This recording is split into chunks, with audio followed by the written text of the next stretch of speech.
Hello बच्चों, आइए प्रश्न देखते हैं। प्रोटीन की सबसे छोटी रचनात्मक इकाई है। पहला विकल्प है अमीनो अम्ल, दूसरा है पेप्टाइड्स, तीसरा है प्रोटियोजेज और चौथा है पेप्टोन। तो देखिए, अगर हम इस प्रश्न की मुख्य अवधारणा के बारे में देखें तो हम यहाँ पे देखते हैं प्रोटीन के बारे में। तो देखो, जो प्रोटीन होता है वो कई संरचनात्मक इकाइयों से मिलकर बनी होती है। यह छोटी छोटी छोटी छोटी संरचनात्मक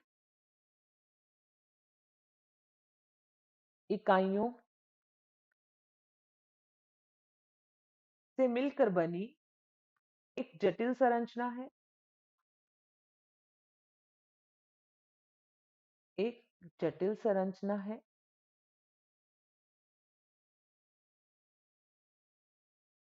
इन छोटी इकाई को क्या कहते हैं? इस छोटी इकाई को अमीनो अम्ल कहते हैं,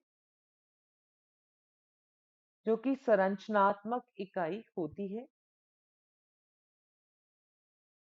अब देखो, प्रोटीन का जब भी निर्माण होता है तो कई सारे अमीनो अम्ल आपस में जुड़ते हैं।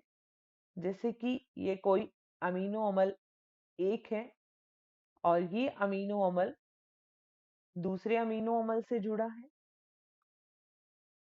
इस प्रकार ये अमीनो अम्ल तीसरे अमीनो अम्ल से जुड़ा है और इस प्रकार n इकाइयां आपस में जुड़ जाती हैं। अमीनो अम्ल की n इकाइयां आपस में जुड़ जाती हैं, जिससे किसका निर्माण हो जाता है? एक प्रोटीन का निर्माण हो जाता है।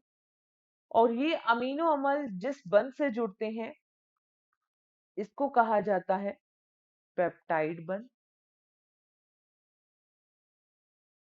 ये कौन सा बंध होता है?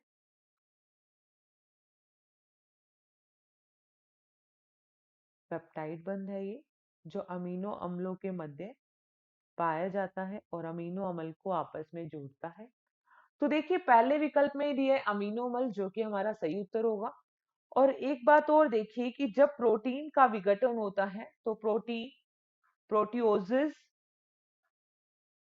प्रोटियोजिस व पेप्टोन में विघटित हो जाती। तो देखो, पेप्टाइड तो बंध है जो अमीनो अम्लों के मध्य होता है, यह इकाई नहीं है। और प्रोटियोजिस और पेप्टोन में प्रोटीन विघटित होता है।